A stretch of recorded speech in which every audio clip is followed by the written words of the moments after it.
Welcome to The Healthy Advisor, a podcast from WealthManagement.com focused on advisors' personal well-being and healing.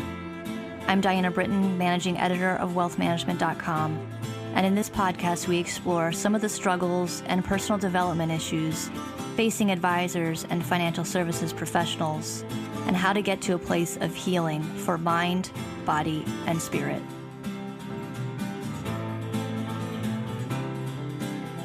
Hello, and welcome to the latest episode of the Healthy Advisor podcast, and thanks for joining us. As you may know, this is the podcast focused on financial advisor health and well-being, and today's guest is going to share her journey down that road. Her name is Michelle Begina. She's a senior partner, a managing director, and a private wealth advisor at Snowden Lane Partners in New York City. Michelle, thank you for being on the podcast. Thank you for having me, Diana. Pleasure to be here. So Michelle recently published a book called Be Good with Money, which offers readers a sort of a mashup of social psychology and financial therapy, providing tips on overcoming emotional money management pitfalls. But the book and her career also has, been inspired by her own experience as she began her own financial wellness journey at 17 after watching her family drain her education funds the summer before college. And she's going to talk a little bit about that. But Michelle, I wanted to start by, will you just kind of give us an idea of what it was like growing up in your household and, how your parents viewed and treated money? Did you grow up in New York City or? I was born in Rhode Island, moved to New Jersey when I was 4 years old. And my father was from a long line of moving and storage professionals. So he broke away when I was a very young kid to start his own moving and storage business. And I watched my parents start a business from scratch and really turn it into something. So my dad was the guy that would show up, give you an estimate of how much it was going to cost to pack you and move you. He'd then drive the truck full of the furniture, unload it, and then go back to his office and collect the bill. And he did that, pretty much as a one-man show for the first 5 or 6 years of his business. And as he was able to hire help, his business continued to expand and grow and grow. And so I know, take us back to when you were 17 years old and on that dock, with your parents, what happened? So I grew up, watching my parents start that business. And as they earned more money, I noticed growing up that there were a lot of emotions that they individually had around money. And they each, my mom was a bit more save for a rainy day, and my father was very much live for the day, kind of free spirit about it. And, they were not in sync with how they were saving and investing and spending and all those types of things. But the one common thread that they were both consistent about was education, for me, was very important. And they promised over years and years that they would support me and send me to college, and were very proud of the fact that I would be the first in the family to go. So I was invited right after high school graduation to come down to the marina on the Jersey Shore and come see our new yacht. And it was there on the dock of the marina that I learned that my parents had drained my college fund to buy that yacht, which was a complete, to say the least, a complete and utter shock. And so what happened after that? How did you react? I didn't react. I remember it as if it's always a movie playing in my head of that moment. But I remember looking into my father's blue eyes and him saying, shrugging his shoulders, "We don't have the money to send you to college." I look back on it now, and I really don't know how I didn't push him into the water when he told me that. But I remember the wheels in my mind started spinning. And literally, I started saying to myself, college costs a lot of money. You don't have any money. how am I going to get money? Or you got to get a job. And I literally turned on my heels and walked off the dock, got back in my car, and was replaying, you don't have any money, how are you going to get money? Go get a job. The entire way home. I'm old enough to have opened up the newspaper and looked for the help wanted section to find a new job, landed a job at a bank as a bank teller. And by that fall, my then branch manager, who had absolutely no idea of what had transpired in my life, she offered for me to take an American Banking Association course at a local community college and Mm. said, when you pass, we'll reimburse you for your tuition costs. Mm-hmm. And I asked her about that benefit. She explained the tuition reimbursement. And it was like, honestly, I couldn't have made that up. I didn't know that there was such a thing that existed. And it literally felt like the universe saying, and this, Michelle, is how you're going to pay for this. And that's what I did. It took me almost 10 years working full time and part time and cobbling different jobs together. But my number one benefit I was always looking for above health insurance was, do you have college tuition reimbursement benefits? And that's how I did it. So it's only in hindsight that I can look back on that moment. And I clearly was trying to solve all of my problems by using my intellect and by some part of me. I don't think it was really very conscious, but there was a very big part of me that felt your choices have nothing to do with my choices, in reference to, how you spend your money is not going to have any bearing on what I decide to do with my life. And again, that was not really conscious thought. I think that was a little bit more visceral. The sad part of the story, other than, the shock of the betrayal, Mm. is that because I got into motion, I'm very growth mindset. And, my father, when I really pick apart those words, we don't have the money to send you to college. He didn't say you can't go to college. Like, I Mm-hmm. didn't get that message. And even if I had, I still would have gone to college. I'm still the kid who blow dries her hair reading books in the morning. Like, no joke. I just Mm. love to learn, right? So I knew it was part of my path. I never dealt with how I felt in that moment. I never told that story for close to 4 decades. And I Wow. also never realized until I actually did tell that story for the first time that I had actually been carrying grief around for a very long time, unacknowledged, unprocessed grief. And the reason I say that is because when I finally did tell the story out loud, I remember walking into the building a certain way and then walking out of that building that day completely different. Mm. And I felt this peace that I really never knew existed or that I needed. And that's when I realized, you didn't tell a story, you delivered a eulogy. Mm. And it was it was life-changing. It really was life-changing for me to tell that story. Yeah, I mean, continue a little bit more on that thread, though. I mean, what were you grieving when you told that story? I was grieving the betrayal that I felt from my parents. Mm-hmm. And in a very deep way, it really changed our relationship from that point forward. It never got talked about.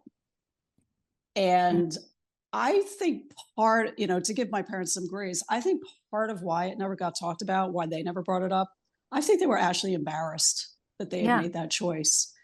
And I was really grieving, the disconnect in our relationship, like literally disconnecting us in our relationship. And that deep, deep betrayal was what I had to grieve. I think I also had to grieve that childlike into adulthood transition that some of us have to make, that the parents that we think we have or we want to have are not the ones that we do have. And I had to go through a process of accepting who my parents are and were. And that was a bit of a grieving process to accept that. And especially as I got older and had my own family, and I would, look at my own kids at different ages where, there were financial shenanigans other than just the boat going on while I was growing up. And I would look at my own kids at the same age that I was when I knew, for example, that our house was about to be foreclosed on when I was 10. And I Mm. remember looking at my older son when he was 10 and remember thinking to myself, if that were going on for us in a million years, I would never let my child know that. It's too much for them to handle. Mm. So I had to grieve all of that kind of stuff. Yeah, wow. But it seemed like, I mean, I think that we often take on whatever kind of money ideas or how to treat money or how to use money or how to spend it from our parents, right? And Mm. through growing up. So how did you, sort of develop like a different lens around money than your parents did? I mean, because you had a very, visceral reaction to that is wrong, right? Like that, Yeah. and that is not right. But I mean, a lot of the things that we learn, right and wrong, come from, how we grew up and from our parents. So I guess I'm wondering, how did you Yeah. get that different lens? That's a really great question. And nobody's actually asked me this question before. So there's a couple angles here. One, I like to think of my parents as they were really a power couple. They just were not powerful with their money. Mm, And one of the things that I talk about is that, we can be very successful in our lives, and we may have one area or another that we're just not as successful as in other areas, right? I don't buy into how you do one thing is how you do everything. If that were the case, self sabotage would not exist, right? So I think that's kind of a dangerous thing that gets talked about. So I kind of look at my parents that way, mm, and they they were really good, fun loving, deeply moral people, and they just were a hot mess with their money. So mm, how did I come out the other side and not be like them? I mean, they certainly taught me how to be a spendthrift, right? So partly what held me back from ever telling the boat story, quote unquote, is that it wasn't just what had happened in my parents deciding to use that money to buy the boat instead of sending me to college as promised. There was also another thing that I was hiding, which is, I grew up with private airplanes, and you name the sports car, we had it in our driveway, and on and on and on. And mm. what nobody knew from the outside looking in was that my parents were literally down to their last $5 Oh, every wow. time they bought a big ticket item. So it was a really financially insecure upbringing, right? I had all these trappings of wealth, but there were times we were not getting a new coat and in the wintertime, and there was food insecurity, and there was some housing insecurity when the mortgage went into arrears because of the way that they were deciding to spend. And I think there were two things. One, because my parents also made me very aware of what was going on, like I said earlier, at ages that I was way too young to know about, I felt the impact of all of the insecurity. And Okay. as I got a little bit older, I think it was just good old fashioned common sense with some teenage rebellion Mm, that I remember saying to myself at 10, 12, 13 years old, this is not going to be me when I grow up. And it wasn't that I wanted to create all of this wealth in my life. I just didn't want the insecurity of having a great income or having the security of a great income, but then self creating all of the emotional and financial insecurity that came along with not respecting it properly. So that's really what I was rebelling against was this feels so awful. I don't want to live this way the rest of my life. And some part of me knew that I got to determine that, not someone else. Yeah, wow. I mean, I see what you're saying, and I know you talk about teenage rebellion, and I guess I could see this going completely the opposite way for maybe a lot of people that would have been in your situation.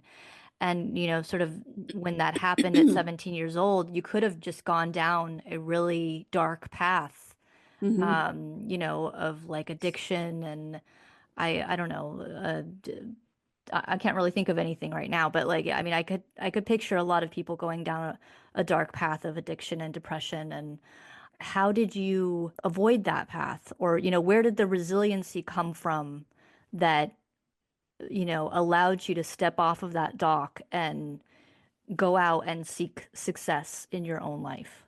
Mm. I think that the best I can answer you, Diana, is that there was just some fiber of my being that knew, Michelle, you're supposed to get an education. Like I said, school was my jam. I Mm, loved going to school. I loved learning. Um, I just was I just was that way, growing up. I just loved being a student. I loved learning. I loved exploring. And I think because that was just a part of me, there was just this knowing, like, nobody can take away that curiosity or that interest from you, Michelle.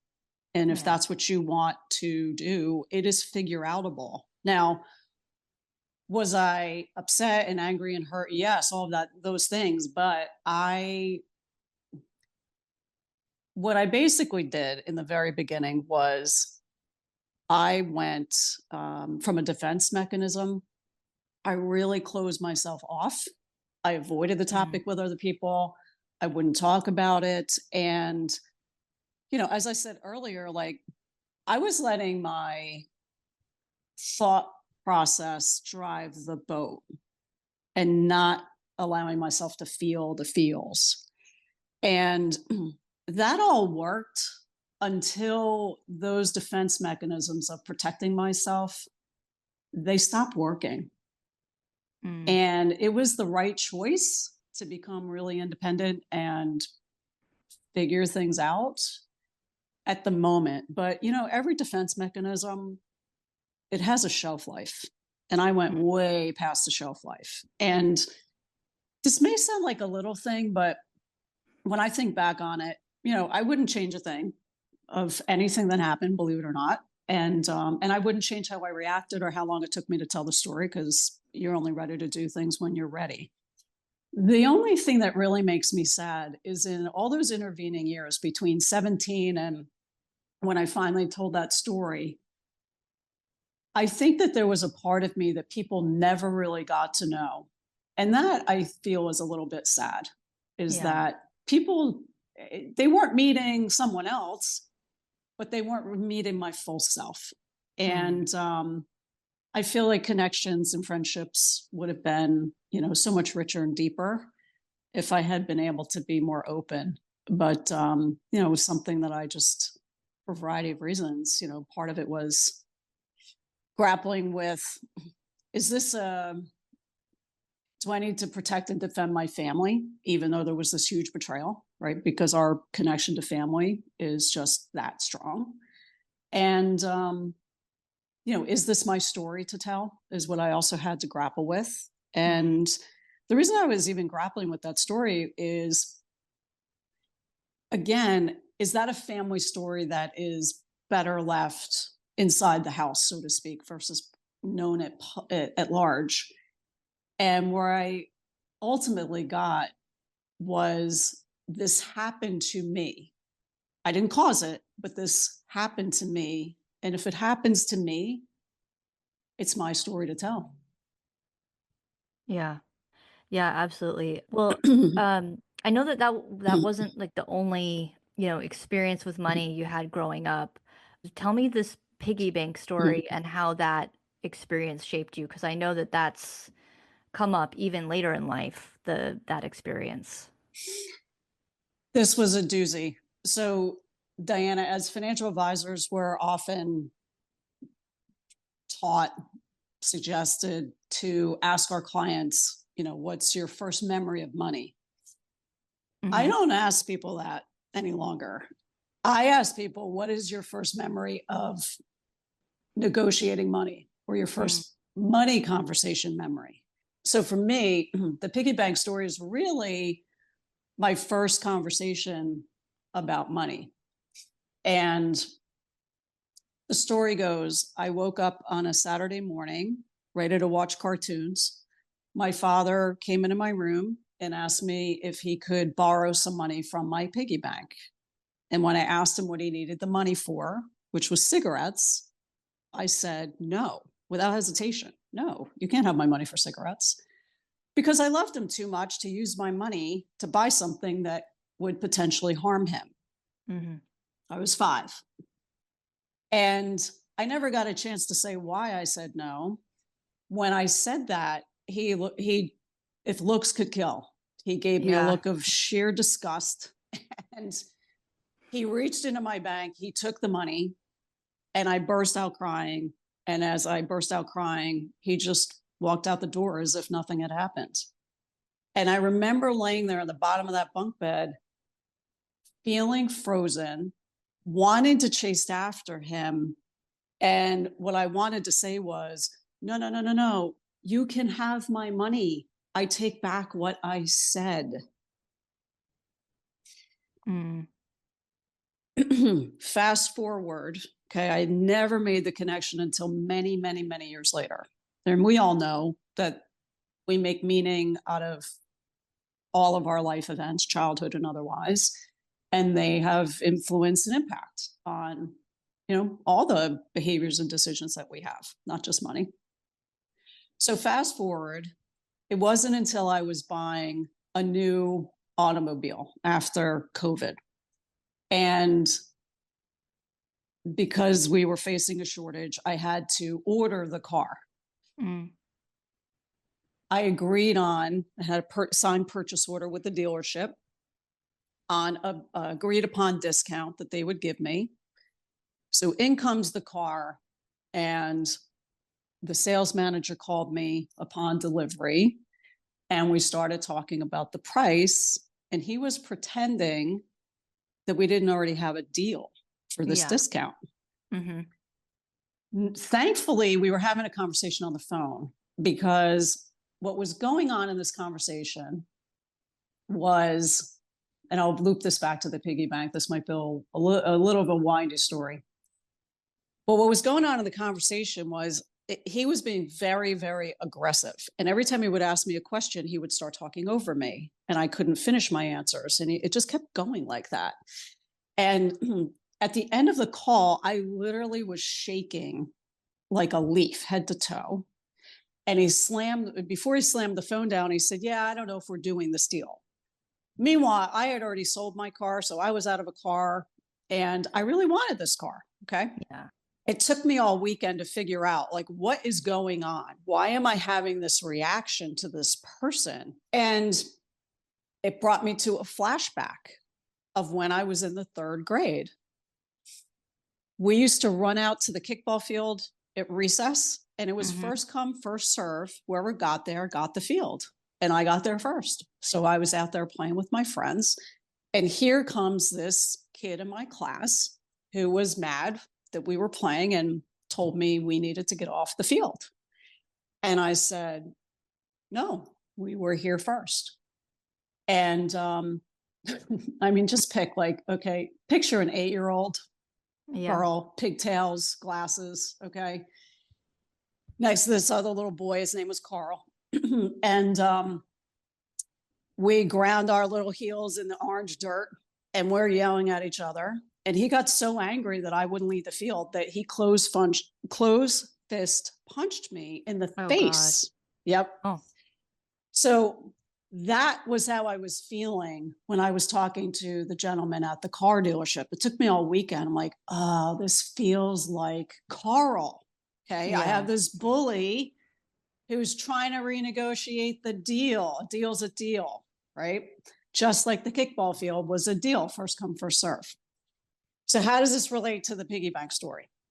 What that taught me, that episode with this car, which by the way, I did get my price. I did drive the car for a moment, I had to decide if I needed to sage the car to make sure it wouldn't have any, big sweaty Yeah. Carl kind of karma. Cause I'm convinced little Carl grew up to be Just this car dealership guy. bad mojo. Yeah. Yeah. And it's all good. But what that taught me was I'm having a flashback. This is financial deja vu. This Mm, feels like third grade on the kickball field with this really aggressive person who's trying to take something away from me. Okay. yeah. It's not the same set of circumstances, but it felt the same. So that experience made me realize something else. The piggy bank story, when my father left that room and I thought, I'll give you my money, I take back what I said, right? Right. I wanted to chase after him because I wanted to feel his love. Because when he walked out, it was completely rejecting. Mm-hmm. How that has haunted me, literally, is I've been in financial situations, not the car story, but other situations where, for example, I've paid coaches or I paid some experts, and not often, but within a month or two of working with a person, they're not delivering what they said that they were qualified to do. And there was a time in my life where I realized it intellectually. This isn't working out. I keep paying this person every month, bad money after good. They're not doing the job. I need to cut bait. And Mm, I was finding it almost impossible to sever the relationship, just end the contract. And it took me a long time to figure out why, because intellectually it didn't make any sense. And the reason was because I was conflating my wanting to chase after my father. No, no, no, no. You can have my money. I'll take back what I said. I was conflating that with, if I said to someone that I had hired, I no longer want for us to work together, I'm no longer going to pay you. I was worried that they wouldn't love me like my father once didn't when he walked out of that room. mm, Crazy, I know, but viscerally, that's what was going on from a very impactful emotional moment when I was 5. So I call it, that was a flash point when I was 5, just like third grade and the kickball field was a different flashpoint. They can become flashbacks. It's like financial deja vu. Feels the mm. same. I think I've been here before, but the set of circumstances is not the same. Yeah, it's not an intellectual thing. It's housed, it's housed in our cells. But I think the thing with your father was that love is not a transaction. Mm, It's not, right, shouldn't be dependent on whether you gave him the money or not. He should love right. you no matter what. I mean, unconditionally. Or that's at least what I believe a parent should do. But yeah, I mean, I know that all of these experiences have shaped the work that you do now. It's kind of, shaped your career path. But talk to us a little bit about, how your experiences shine a light on the work that financial advisors do. Mm. I think the biggest thing, Diana, is that it took me a while too to realize we we have, most of us have a secrecy bias around money. We've literally been trained into, pick your way to phrase it. Talking about money is bad, or it's rude or uncouth, or any of the following, right? I call it a bias, a secrecy bias, because we're not born thinking that way. We're trained into it. We're trained into this secrecy around money. And it took me a long time to kind of put two and two together, that as a financial advisor working one-on-one or with a couple or with a family, my role is actually in part to not only listen to these stories and really elicit the financial and the emotional and the non-financial aspects of what we do. Part of my role is actually to guide clients to help them to learn how to talk about money with me, with amongst each other, in any negotiating that they're doing. And I never really saw my role that way when I first started out. that was just as important as all the other things, was actually to be a bit of a teacher. And I think we miss that as advisors, that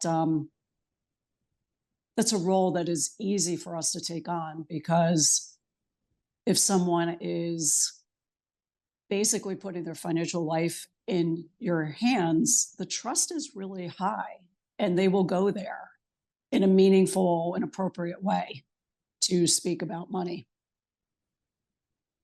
Yeah, I think that's great. I mean, I think that there's a lot of focus recently in the industry on, bringing a more human first approach to financial advice. And, there's a lot of talk about artificial intelligence and is that going to take over our jobs? But I mean, like you said, that being that teacher, that guide, that's, the one thing that AI can't replicate. I Right. mean, maybe we haven't gotten there. Maybe it will eventually, but I think that that's really a huge value that the advisor brings today.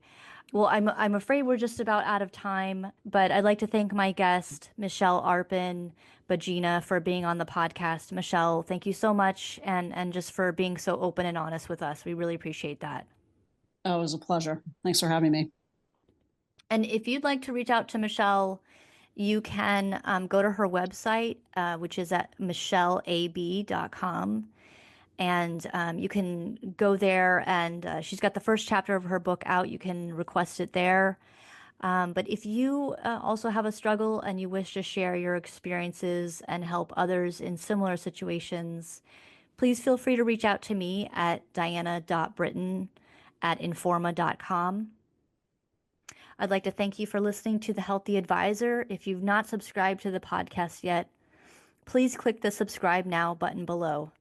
This is Diana Britton reminding you that where there's healing, there is hope. We'll see you next time.